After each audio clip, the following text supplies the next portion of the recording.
아멘. 예. 히브리서 11장을 믿음의 장이라고 하거든요. 오늘 우리가 읽은 이 고린도 전서 15장을 부활의 장이라고 합니다. 근데 바울이 왜 고린도 15장 이렇게 58절이나 되는 길게 부활에 대해서 이야기를 하고 있냐면, 이 15장 12절에 보면 부활이 없다고 하는 거짓 동무들이 있었어요. 악한 동무들이 있었어요. 그런데 또 이렇게 부활이 없다고 하는 악한 동무들의 말에 고린도 교인들이 믿음이 흔들리는 거예요. 바울 입장에서는 너무 안타까운 거죠.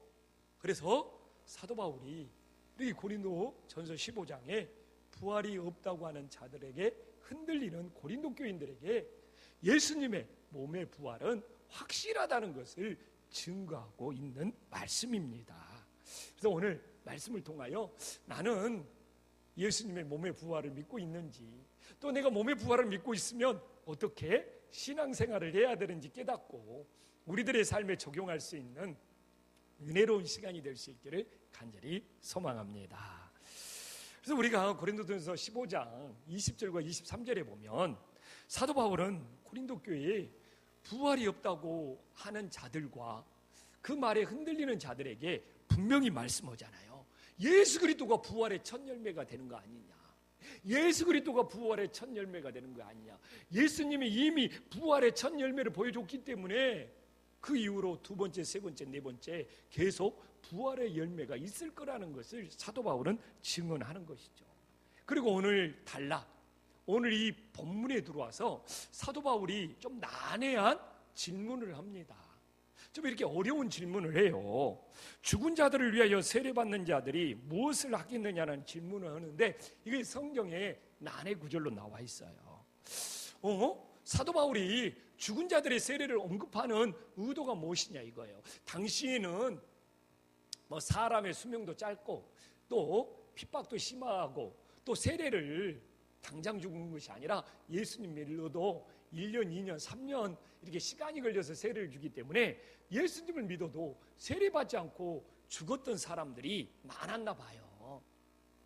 그런데 가족이나 친구들이나 친척들이, 내 부모가, 내 형제가, 내 자녀가 예수님 믿었는데 세례를 받지 않고 죽은 거예요. 그랬을 때 교회에 찾아와서 세례를 달라고. 그럼 죽은 사람에게 어떻게 세례를 주냐? 죽은 사람에게 세례를 줄 때 세례 문답을 해야 되잖아요. 그러면 가족 중에 가장 친한 사람이 죽은 사람을 대신하여 세례 문답을 하는 거예요. 참 위험스러운 신앙 습관이죠. 다행히 사라져서 그나마 우리들이 나쁜 영향을 안 받는 거예요. 이것이 왜 위험스럽느냐? 사실 교회 다니다가 죽은 사람이 예수님을 믿었는지 안 믿었는지 살아있는 우리들이 어떻게 확인할 수 있겠어요? 그리고 그 죽은 자들을 위해서 세례를 준다고 그들의 그 믿음을, 그들의 구원을 우리들이 어떻게 바꿀 수 있겠어요? 이 구원만큼은 하나님이 결정하시는 건데, 죽은 자들을 위해서 세례를 준다고 하면 우리들이, 살아있는 사람들이 죽은 자들의 믿음을, 구원을 좌지우지할 수 있는 아주 위험스러운 요지가 있어요. 근데 사도 바울은 오늘 본문에서 이것 가지고 논쟁하고 다투려고 쓴 건 아닌 것 같아요. 오히려 이걸 통해서 사도 바울은 부활을 강조하고 있는 것 같습니다. 어떤 이야기냐? 바울의 의도는 너희들이 죽은 사람을 위해서까지도 세례받으면서 대신 문답까지 해주면서 부활을 믿지 않는 건 모순이 아니냐 이거예요. 아니, 죽은 자들을 위해서도 세례받게 만들어주는 너희들이 예수님의 몸의 부활을 믿지 않는다면 도대체 그들에게 세례를 주는 이유가 뭐냐? 바울은 이런 의도로 사용하고 있는 것이죠. 그래서 너희들은 신앙의 모순에 갇혀 있다. 너희들이 지금 하는 신앙생활과 몸의 부활이 도저히 연결이 안 되는 그런 신앙의 모순에 갇혀 있다는 것이죠. 그래서 오늘도 우리들은 이 바울의 이 의도를 통해서 나도 혹시 신앙의 모순은 없는가? 오늘도 우리들의 예배를 드리고 있는데 이 예배가 몸의 부활을 믿기 때문에 드리는 예배가 아니면 바울이 오늘 15장에서 헛수고라는 거예요. 우리들이 세례를 받는 것도, 우리들이 성찬을 받는 것도, 우리 임진기 집사님이 주차장에서 얼마나 열심히 봉사하십니까? 근데 몸의 부활을 믿지 아니하면 집사님 오늘 헛수고하고 집에 가는 거예요. 바울이 오늘 그 논조로 오늘 말씀을 우리에게 증가하고 있는 거예요. 그래서 우리들의 모든 신앙생활이 몸의 부활과 연결이 되어야지만이 헛수고하는 믿음이 아니라 하늘에 면류관을 받을 수 있는 믿음이라는 것이 오늘 바울이 우리에게 주는 메시지인 것입니다.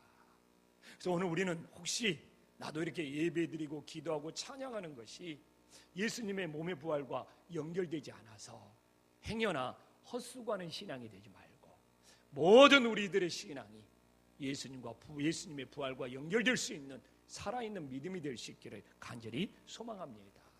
그러면서 바울은 오늘 30절에 나는 몸의 부활을 믿는다. 그렇기 때문에 예수님을 전하면서 무엇을 무릅써요? 위험을 나는 무릅쓰면서까지도 예수님의 복음을 증거하고 있다. 바울이 어떤 위험을 무릅썼습니까? 고린도 교회에 이야기를 하고 있어요.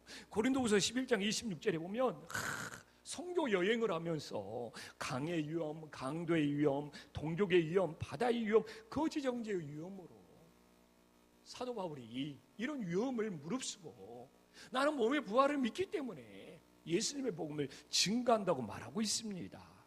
그래서 저는 오늘 이 말씀을 우리에게 그대로 가져오고 싶어요.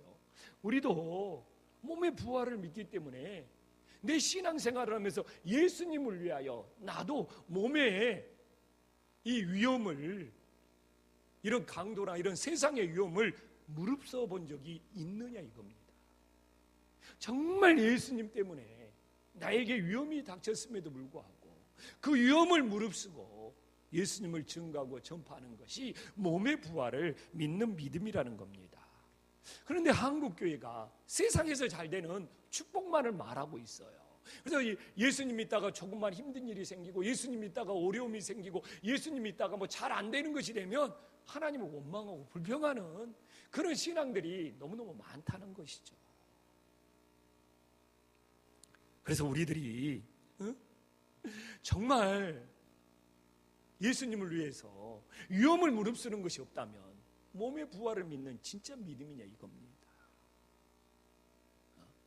정말 여러분들은 몸의 부활을 믿는 진짜 믿음입니까? 그러면 내 인생에 위험이나 고난이나 어려움이 닥쳐도 그걸 무릅쓰면서 끝까지 예수님을 증거할 수 있는 믿음의 역사가 일어나기를 간절히 소망합니다.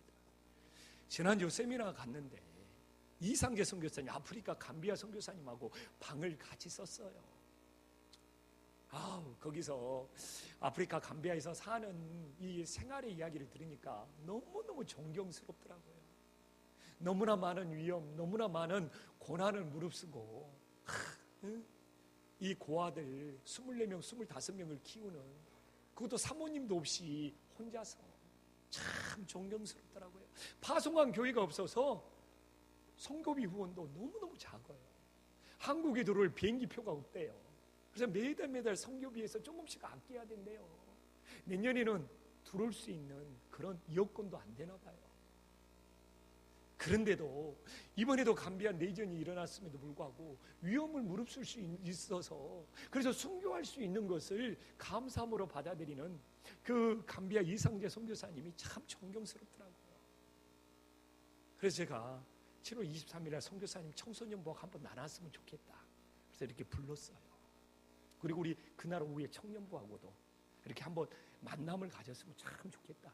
이게 설교가 아닌 좀 이렇게 삶과 생활을 나누니까 그 위험을 무릅쓰는 그 신앙이 더 은혜가 되더라고요. 근데 이렇게 선교사님이, 이상재 선교사님이 오면 한신교회하고 친하다 보니까 이상재 선교사님 은퇴하면 한신교회에서 후임을 보내줬으면 하는 마음이 있어요. 그리고 작년에 왔을 때는 최고로 목사하고 항승재 목사가 있으니까 두 사람 보고 영국식 영어를 쓰잖아요. 영국 공부 열심히 해서 준비를 하고 그러더라고요. 근데 둘 다 그냥 괜찮듯이 덤덤하더라고요. 최고로 목사는 속으로 항승재 목사가 가면 되지, 항승재 목사는 속으로 최고로 목사가 가면 되지, 이런 마음이 있었는지 아무런 문제 없이 둘 다 알았다고 그러더라고요. 근데 금년에는 이제 최고로 목사가 한신교회를 떠나서 바른교회를 갔지 않습니까? 항승재 목사만 남았지 않습니까? 방임호 목사는 누군지 잘 모르지 않습니까? 이게 항승재 목사님한테만 그 이야기를 하는 거예요. 영국 공부 열심히 했냐고. 이게 항승재 목사가 당황해가지고 그래서 저도 거들었죠. 이제 사모님 항승재 목사님 영국 공부 열심히 시키세요. 그래요. 예수님을 믿는다는 것은, 몸의 부활을 믿는다는 것은 우리들이 위험을 무릅쓸 수 있는 것이 진짜 믿음이 됨을 믿으시기를 간절히 소망합니다. 근데 우리가 고린도전서 15장을 보면 바울이 두 가지를 자랑하고 있어요. 어떤 자랑을 하고 있느냐? 십자가에 죽으신 예수님의 부활을 정말 뜨겁게 자랑을 하고 있죠. 예수님이 십자가에서 이게 부활하셨다는 것을 사도 바울은 최고의 자랑으로 여겨요. 근데 사도 바울이 오늘 31절을 보니까 자신에 대해서 자랑을 하네. 자신에 대해서 무엇을 자랑하느냐 보니까 사도 바울은 나는 날마다 죽는다는 거예요. 이런 자랑이 진짜 자랑이 됨을 믿으시기를 간절히 소망합니다. 내가 간증을 별로 안 좋아하는 것이 뭔 세상에서 뭐 잘되고 성공하고 출세하고 그래서 어쨌다는 거예요. 그것이 무슨 의미가 있는 거예요? 차라리 사도 바울처럼 진짜 자랑은 예수님을 위해서 자신이 날마다 죽을 수 있는 이런 자랑이 오늘 단언코 바울이 하는 진짜 자랑이지 않습니까? 뭐 세상에 그런 이생의 자랑 하나님이 안 기뻐하셔요. 근데 바울은 여기서 날마다 죽는다는 것이 추상적인 것이 아니에요. 매일 진짜 죽음의 위협을 느껴요. 핍박과 고난 속에서 바울은 실제 죽을 수 있는 그 죽음을 말하고 있는데 우리는 너무 추상적으로 관념적으로 받아들이잖아요. 왜? 예수님의 부활을 증거하면서 우리는 고난받을 일, 죽을 일이 없어. 이게 머리로만 생각으로만 받아들여요. 그것이 참 안타까운 거죠. 그러나 우리가 바울처럼 실제 죽을 위험은 없지만 그래도 예수님 때문에 날마다 내 자신을 죽이면서 살아갈 수 있다면 그것도 감사한 일이고 그것도 은혜가 됨을 믿으시기를 간절히 소망합니다. 그래서 실제 우리들이 죽을 일은 없지만 그래도 우리들이 날마다 예수님 안에서 내 자신을 죽이면서 살려면 어떻게 살아야 되는지 오늘 바울의 말씀을 통해서 살펴봤으면 좋겠어요. 바울은 오늘 이렇게 32절에 사람의 방법이 죽어야지 우리들이 날마다 죽는 신앙이 됨을 믿으시기를 간절히 소망합니다. 그래서 32절에 사람의 방법으로 싸우는 것은 맹수나 사자일지라도 아무런 유익이 없다고 말하고 있는 거예요. 사람이 부활을 믿지 않고 사람의 방법으로 살면 방탕해진다는 거예요. 32절에 후반부에 봐보십시오. 부활을 믿지 않고 사람의 방법으로 살면 그거예요. 코가 비틀어지게 마시면서 먹고 마시자면서 방탕에 빠진다는 것을 바울이 우리들에게 이야기하고 있는 거예요. 그러면 어떻게 해야 되느냐? 우리들이 몸의 부활을 믿는다면 하나님의 방법대로 살아야 된다는 것이죠. 하나님의 방법대로 사는 것이 무엇이냐? 이미 고린도 교회에 이야기했어요. 고린도전서 9장 25절에 보면 우리 한 목소리 한번 읽어보겠습니다. 시작.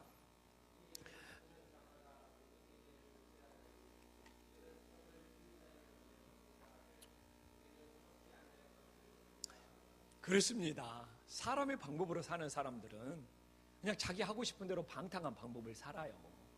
그러나 하나님의 방법은 우리 영적 싸움에서 이기기 위해서 세상 것을 절제할 때 그 절제가 바로 날마다 나를 죽이는 믿음이 됨을 깨달으시기를 간절히 소망합니다.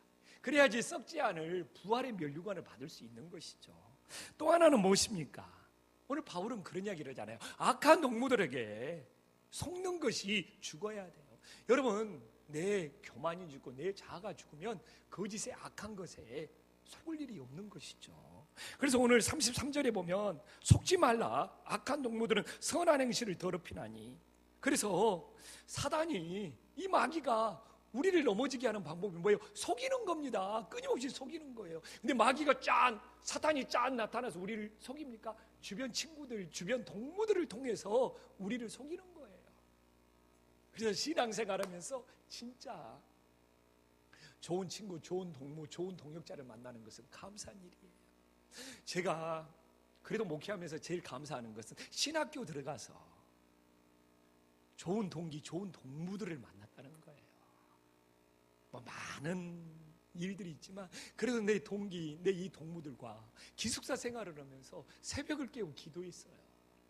야, 내일은 네가 인도해, 모레는 네가 인도해. 이렇게 새벽 순서를 짜가지고 이건 자발적으로 해야 되는 거니까.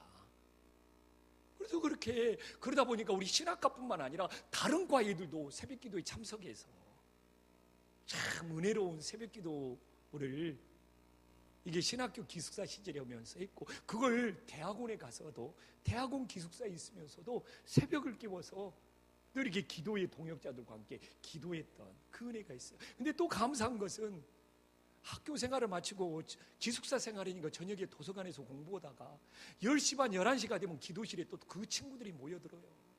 저녁 기도에는 인도자가 없거든요. 각자 자기 기도 자리에 앉아서 기도하는 거예요. 근데 또 이렇게 기도의 친구들이 다 모여서 각자 기도의 자리에서 하나님 앞에 기도를 해요. 누가 시킨 것도 아닌데 11시 반이 되고 막 12시가 넘어갈 때까지 서로 기도하면 얼마나 힘이 되었는지 몰라요.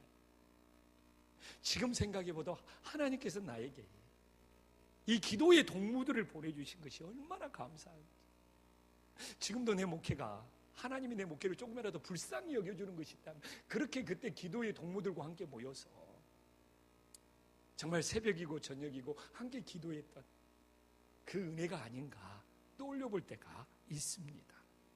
여러분은, 우리 성도님들은 어떤 동무들이 있습니까? 정말 이 악한 동무들을 만나면 부정적인 말을 들으면서 하나님과 멀어지잖아요. 그러나 믿음이 있는 친구, 믿음이 있는 동무를 만나면 은혜스러운 이야기를 들으면서 하나님과 더 가까이 가는 거예요. 그러면 우리는 또 불평할 수 있어. 왜 나에게는 그렇게 좋은 친구가 동무가 없습니까? 그러기 이전에 내가 먼저 좋은 동무가, 기도의 동무가 되어줄 수 있기를 간절히 소망합니다.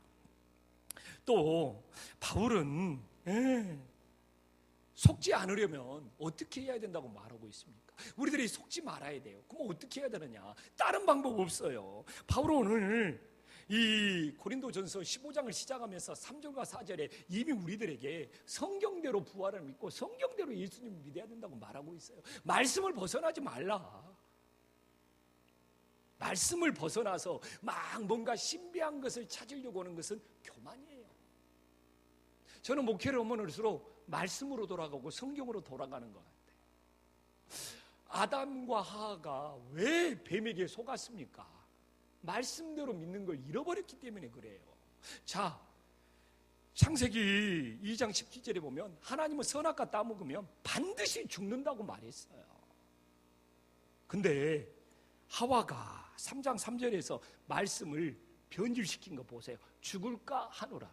죽을 수도 있고 안 죽을 수도 있다는 거잖아. 이렇게 말씀을 바꾸면 안 돼요.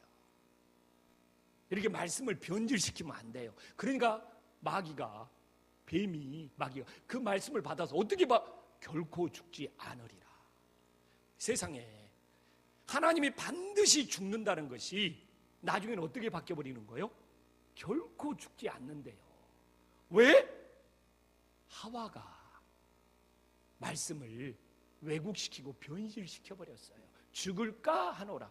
하나님 말씀대로 하나님이 반드시 죽으리라고 하였어. 그러면 마귀의 그 속임에 안 넘어간 거죠. 근데 하와가 이미 절반 이상은 바꿔놔버렸어요. 죽을까 하노라. 그렇기 때문에요, 이 마지막 때에 막 2단 3단이 넘치는 이 시대에 우리는 더 말씀대로 돌아가야 돼요. 어제도 SBS에서 그것이 알고 싶다 해서 이 성락교회 베레아 복음, 약간 이걸 이단성이 있는 교회라고 그러거든요. 그냥 김기동 목사 막 이 비리와 막 이 음란한 문제가 막 SBS 그것을 알고 싶다 이 막 폭로되는 거예요. 입에 담기도 너무 민망해서 내가 우리 아내한테 야 채널 돌려라. 이렇게 이단이 많은 시대에 우리는 더 말씀대로 성경대로 해야지. 그래서 저는 성도님들에게 부탁합니다. 인터넷에서도 출처나 근거가 없는 것은 정말 조심하시라고. 여러분, 신천지나 이런 막 하나님의 교회 이런 이단들은 막 아주 뭐 믿음 안에서 뭐 만남이라는 사이트, 선한 목자라는 사이트, 저도요 가끔 글을 읽다가 따지고 들어가 보면 신천지 글이고 하나님의 교회 글이고 그런 글들이 많아요. 근데 몰라요. 구별이 힘들어요. 그래서 여러분 정말 출처가 없는 그런 영상 그런 글 조심하지 아니하면 말씀에서 벗어나고 성경을 떠나서 잘못될 수 있다는 거 우리 정말 긴장해야 합니다. 그래서 오늘 바울은 54절에서도 그런 이야기를 하잖아요. 뭡니까? 기록된 말씀이 이루어지는 것이지 기록되지 않는 말씀에 관심 갖다가 속아버리는 우울을 범하지 않기를 주님의 이름으로 간절히 소망합니다. 이제 마지막으로 하나, 우리는 뭐가 죽어야 합니까? 날마다 죄를 짓는 것이 죽어야 하죠. 그래서 33절에 깨어 의를 행하고 뭐 하지 말라? 죄를 짓지 말라. 어떻게 우리들이 깨어 의를 행할 수 있습니까? 44절에 나와 있어요. 육의 몸이 죽고 부활의 몸이 되어서 이것이 바로 영의 몸이 되어야지만이 우리의 육의 몸이 죄를 짓지 않는 것이죠. 그래서 우리의 육의 몸이 부활을 믿음으로 영의 몸이 되어야지 날마다 죄를 죽이면서 살아갈 수 있는 거예요. 그럼 우리가 영의 몸이 되어서 의로운 자가 되었다는 것을, 의를 행한다는 것을 어떻게 알 수 있습니까? 58절에 보면 나와 있잖아요. 견실하며 든든해서 흔들리지 않는다는 거잖아요. 견실하며 흔들리지 말고 항상 주의 일에 더욱 힘쓰는 자들이 되라.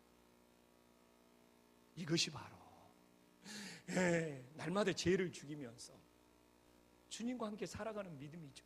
근데 지금의 시대가 누가 주님의 일을 힘씁니까? 자신의 일이 항상 더 중요하지, 자신의 일이 항상 더 우선이지, 기도에도 맨날 자신의 일만 해결해 달라고 그러지. 왜 그러냐고요? 아직 육의 몸이기 때문에 그러는 거예요. 오늘 예배가 재미없습니까? 예배가 졸립니까? 예배 시간에 딴 생각이 듭니까? 내가 육의 몸이기 때문에 그럴 수 있는 거예요. 영의 몸이라며, 몸의 부활을 믿는다며 자신의 일보다 주님의 일이 더 우선이 되어야 되는 것이죠. 그러면 자신의 일도 더 잘 풀리는 거예요. 그것이 먼저 그 나라와 그 의를 구하는 믿음이지 않습니까? 근데 늘 자신의 일 때문에 징징대는 신앙은 어떻게 보면 육의 몸의 상태고 몸의 부활을 믿는 건지 우리 자신을 점검하고 돌아봐야 된다는 것이죠. 그래서 바울은 오늘 그 이야기예요. 주의 일을 힘쓰지 아니하면서 몸의 부활을 믿는다는 거, 이게 신앙의 모순이다. 자꾸 이런 신앙의 모순을 지적하는 거예요. 몸의 부활을 믿는다면 자신의 일보다 항상 주의 일을 더 힘써야 된다. 처음부터 그런 논조예요. 너희들이 그렇게 죽은 사람에게까지 세례를 주기를 원한다? 왜 세례를 받느냐? 왜 세례를 주느냐? 몸의 부활과 연결이 돼야지. 그러지 않으면 헛수고다. 오늘도 똑같은 거예요. 주의 일을 힘쓰는 이유는 몸의 부활을 믿기 때문에 그것이 일치하는 믿음이 돼야 된다는 것이죠. 그러면 또 주의 일을 힘쓰는 것이 내 수고, 내 자랑이 될 수 있어요. 그래서 사도 바울은 이미 고백을 했어요. 영의 몸이 되어서 주의 일을 힘쓰는 그 신앙 고백이 뭐가 돼야 되는지를 그걸 이미 고린도전서 15장에서 이야기했다니까요. 10절에 보면 사도 바울이 그 이야기를 하는 거예요. 자, 우리 한 목소리 한번 읽어보겠습니다. 시작.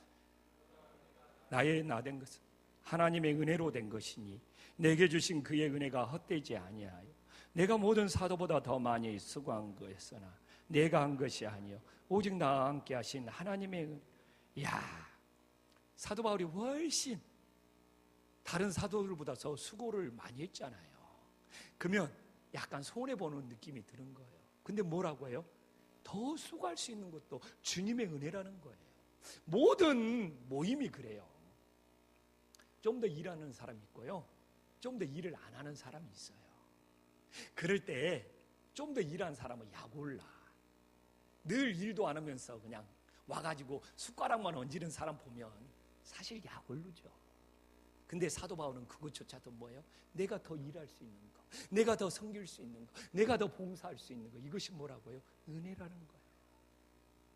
우리 청년 회장님 속상하지. 왜 나 회장 시켜놓고 잘 도울 것 같이 떠들어 대놓고는 이제 상반기 보내보니까 잘 도와줘요? 이렇게 안 도와주려면 차라리 회장이나 시키지 말지. 에이, 대충 오고 말 거야. 이건 뭘 모른다고요? 주님의 은혜를 모르는 거예요. 진짜입니다. 제가 보니까요, 하나님의 은혜를 알면 알수록 나를 날마다 죽이는 것이 쉬워져요. 나를 왜 죽이기가 힘드냐? 하나님의 은혜가 얼마나 큰지를 모르기 때문에 그러는 거예요. 제가 개척교회를 시작할 때 너무너무 힘들었어요. 그때는 뭐 우리 두현호 목사나 방유명 목사 같은 부교육자가 있나요? 없어요. 이런 장의자를요, 의자 살 돈이 없어가지고 서울 안식교에서 버리는 거 얻어갖고 왔어요. 그래가지고 그 버리는 장의자 갖다가 그냥 임진기 집사님은 봤나요? 그 의자? 주워다가 빼빠로 문대서 그 페인트 칠 다 하고, 내가 그 의자를 혼자 등에 짊어지고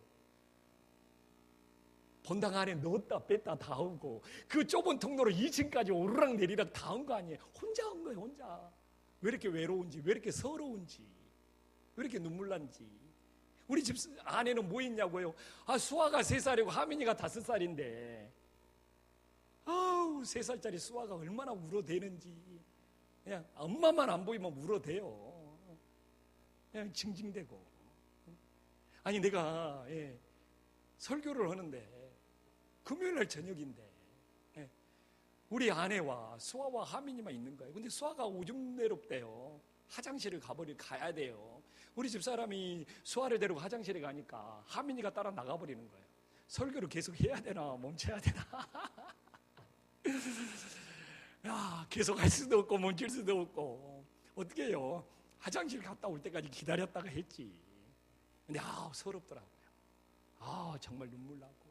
심지어는요, 서울 한신교회한테 그냥 궁금해서 전화 넣으면 전화 안 받고 끊어버려요. 왜? 개척교회 목사가 혹시 도와달라고 하는 것이 아닌가? 진짜로 더 외로워. 그러면 다음부터는 전화 못 넣어요. 일은 일대로 힘들지, 피곤하지, 혼자 다 해야지. 근데 지금 생각해 보면 그때 하나님의 은혜를 크게 몰랐던 것 같아요. 지금처럼 하나님의 은혜를 크게 알았다면 그렇게 수고할 수 있는 것도, 하나님의 은혜구나. 그래서 내가 날마다 죽을 수 있는데. 그래가지고 서울 한신교회에서는 우리 아내랑 10년 동안 한 번도 안 다퉜어요. 근데 개척교회 오면서 1, 2년 동안은 떨어져 있다가 맨날 붙어 다니니까 다툴 일이 많더라고요. 왜? 하나님의 은혜를 몰라서. 하나님의 은혜가 컸다며. 그래서 지금도 늘 제가 방유목 목사한테 힌트 주잖아요. 방유목 목사가 잘할 때도 있고 못할 때도 있어요. 근데 아무리 큰 잘못을 해도 내가 어쨌든 그냥 지나갈 때가 있죠. 왜 그래요? 그때 내가 하나님의 은혜가 큰 거예요. 근데 이번에는 방유목 목사가 잘못이 별거 없어. 근데 내가 막 되게 뭐라고 그래. 그때는 뭐라고요? 하나님의 은혜가 내가 그때는 메말랐다니까. 그러니까 그런 타이밍을 잘 보고 실수하세요. 내가 저 목사님이 하나님의 은혜가 크구나 이걸 느낄 때 실수 빨리 하고, 하나님의 은혜가 메말랐네 그때는 하지만 사람들이 다 똑같은 거예요. 사람은 살다 보면 또 어떤 모임에 들어가면 항상 더 수고하는 사람이 있고 덜 수고하는 사람이 있어요. 근데 그것 때문에 그 모임이 갈등이 생기고 분열이 생기는 거. 고린도 교회가 그랬어요. 고린도 교회가 파당이 많아요. 아볼로파, 게바파, 바울파, 예수파. 왜? 자기들이 더 잘나고, 자기들이 더 수고하고, 자기들이 더 헌신하고, 자기들이 다 적통이라는 거예요. 그래서 바울은 이 문제를 해결할 수 있는 방법은 딴 방법이 없어요. 그래서 오늘 나의 나된 것은 하나님의 은혜고, 내가 남들보다 더 수고할 수 있는 것도 하나님의 은혜다. 그래야지 교회에 갈등과 분열이 사라지고 화목할 수 있었거든요. 이제 상반기 끝나잖아요. 정말 어떤 모임이든 교회든 바뀌든 다 똑같아요. 더 예쓴 사람이 있고 그러지 못한 사람이 있다 보면 미묘한 기류들이 흘러요.